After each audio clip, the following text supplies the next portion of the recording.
We will study a new topic, hydroxy acids. This is also an important topic in organic chemistry.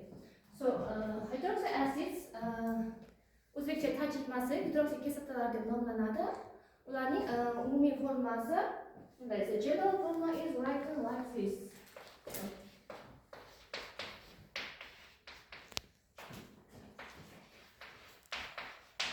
Here you can see OH group, yani bu yerda hidroxil group OH bilamiz, and the COH group, carboxyl group.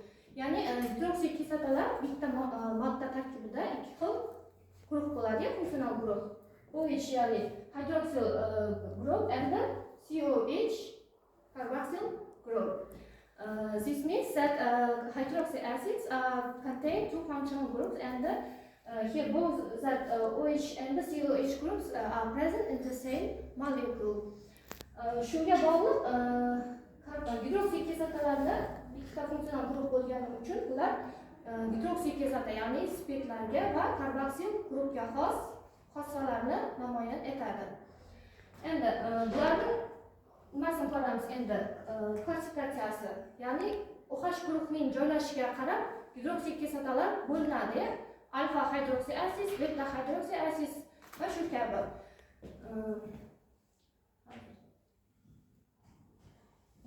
In alpha hydroxy acids, the OH group attached in the carbon next to the carboxyl group. Bu degani alfa hidroksiy kislotalarda OH guruhimiz karbon kislotaga yaqin uglerodda joylashgan bo'ladi. Masalan, bizlar hozir bo'ladi laktik asid. Laktik asid ya'ni sut kislotasi. Formulasini yozamiz. H+.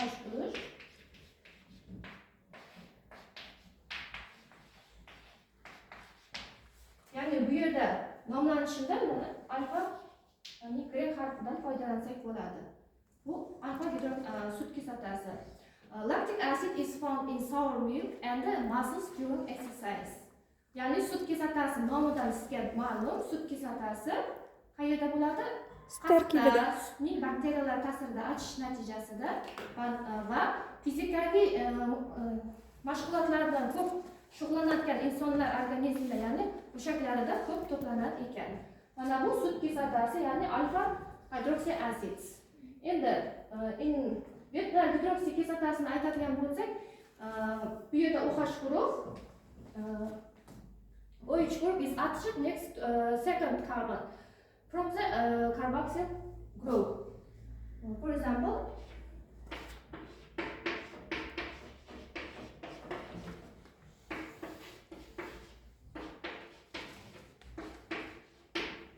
mana endi bu yerda sut kislotasidan farqli o'laroq carboxyl guruhdan boshlab sanaganda bu yerda 3-uglerod atomida, ya'ni beta hidroksiy kislotasi deb nomlanadi. Bu beta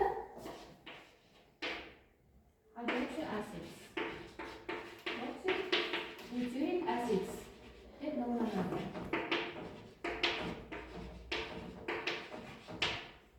This compound is important in metabolism.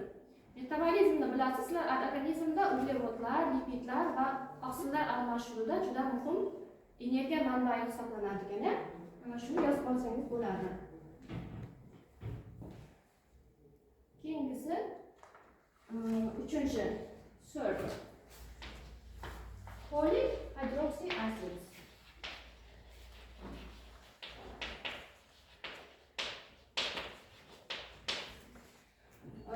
Polyhydroxy acidsda, ya'ni nomidan bilinib turibdi, poly bu ko'p degan ma'noni bildiradi. Bu yerda OH group in more than one OH group bo'ladi, ya'ni bu yerda OH guruhi birdan ko'p bo'lishi kerak. Polyhydroxy kislotaga biz citric acid, ya'ni limon kislotasini misol qilib olsak bo'ladi. Limon kislotasida bilasizlar 3 ta karboksil guruh bo'ladi.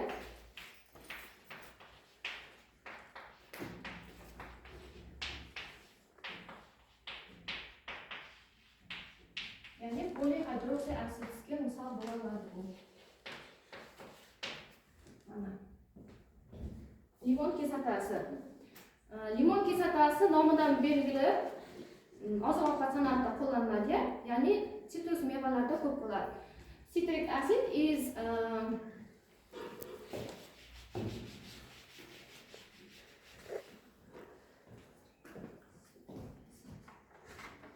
citric acid is found in citrus fruits such as lemons, oranges, and etc. And citric acid plays an important role in Krebs cycle. Boya aytganda Krebs cycle, ya'ni Krebs siklida modda almashuv metabolizm jarayonida shu pyruvat kislota, limon kislotasi va sut kislotalari juda muhim rol o'ynaydi ekan. Limon kislotasidan mana ko'rganingizda OH guruh va 3 ta karboksil guruh bor. And then physical properties, ya'ni physical properties bu fizikaviy xossalari. Sizlar bilasizlar, gidroksiy kislotalarda OH guruh va karboksil guruh, suv OH guruh bo'lgani uchun bularda qanday vodorod nima bo'ladi? Kimyoviy bog'? Ya, hydrogen bond deb aytiladi. Hydrogen bond, ya'ni molekula ora bu yerda vodorod bog' bo'ladi. Hydrogen bond.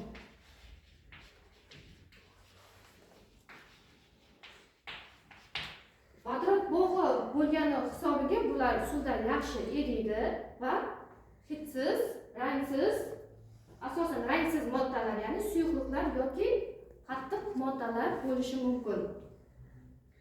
They are usually colorless solids or liquids and they have relatively high boiling points, ya'ni bu degani vodorod bog' hisobiga yuqori qaynash haroratiga ega bo'ladi. Mana shu vodorod bog'ning hisobiga namoyon bo'ladi. Now let's talk about their chemical properties. Chemical properties, ya'ni kimyoviy xossalarni aytamiz.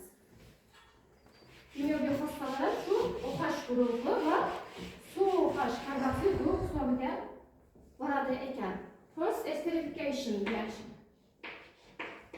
Nima degani ester degan so'zlarimiz? Efirma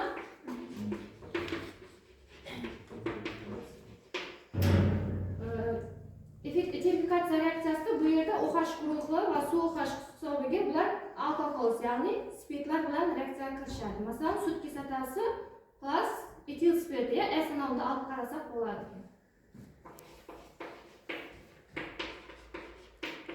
Bu yerda etilika reaksiyasi karboksil guruh hisobiga bo'ladi.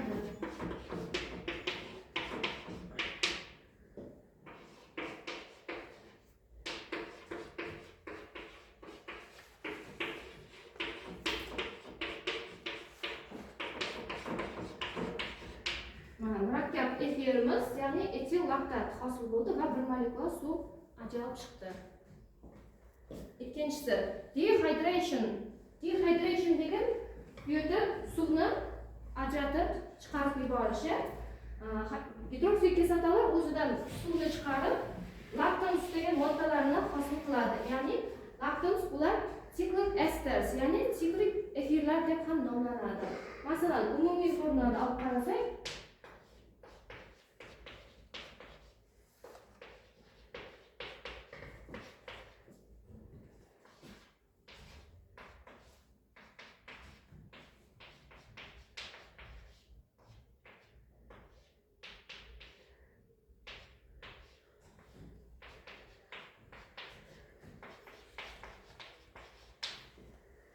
mana bu yerda laktans, ya'ni laktonlar degan siklik efirlar hosil bo'ldi.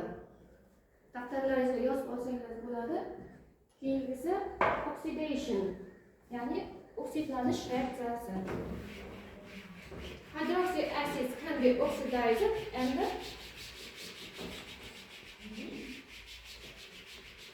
produce pyruvic acids, ya'ni pyruvat kislota. Masalan, sut kislotasi masalada olib qarasak,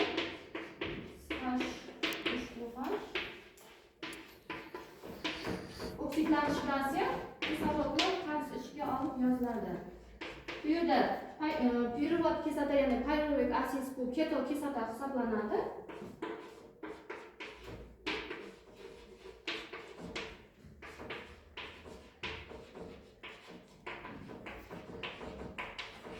Mana pyruvic acid formula.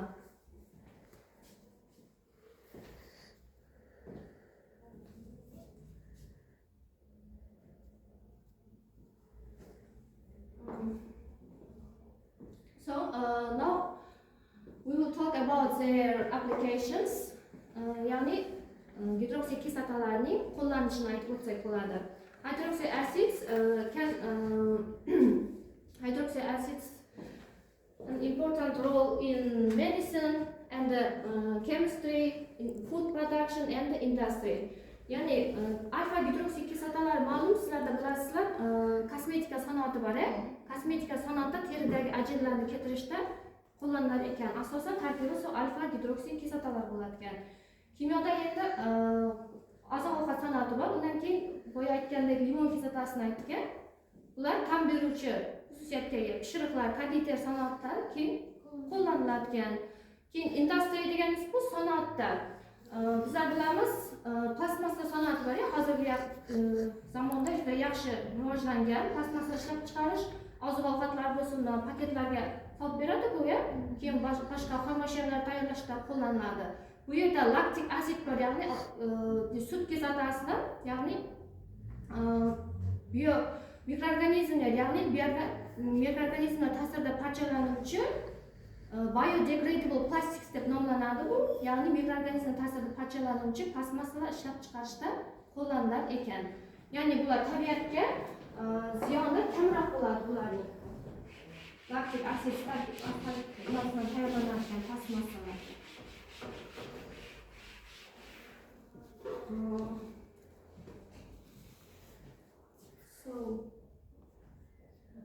Gidroksikislotalarning kimyoviy xossalarini o'rganish maqsadida biz limon kislotasini olib qaraymiz-da. Endi limon kislotasiga ichimlik soda, ya'ni baking soda, ya'ni natriy bikarbonat ta'sir ettirsak, bizlarda suv OH guruhga reaksiyasi hisobidan uglerod 4 oksid, ya'ni karbon dioksid ajralib chiqishi kerak gaz formada. Shuni ko'ramiz hozir tajribada. So take a clean test tube and add a small amount of citric acid into the test tube.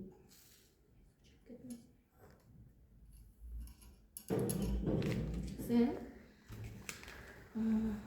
add a small amount of distilled water.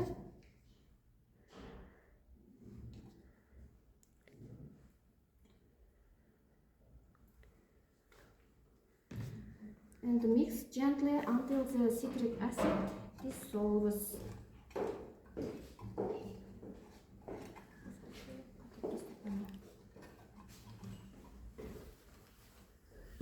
Boya aytgandek, gidroksikislotalar suvda yaxshi eriydi.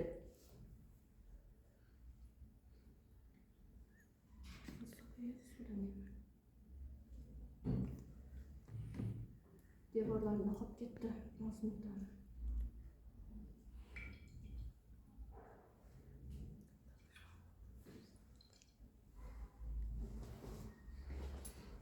Yerida.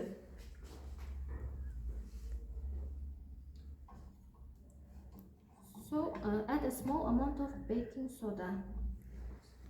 Natriy gidrokarbonatni qo'shgandan keyin bizlarda gaz chiqishi kerak, ya'ni karbon uglerod 4 oksidi. Bubbles ko'rib turibsizmi, gaz pufakchalari. Bu yerda uglerod 4 oksidning chiqishi ko'rinyapti. Bu tajriba bizlarda gidroksikislotalarning kislotalik xossasini ko'rsatib beradi. Bo'ldi. Qisqarni tajribada. Uglerod 4 oksidning chiqishi kuzatildi bu yerda. Shu bilan bugungi mavzumiz tugadi.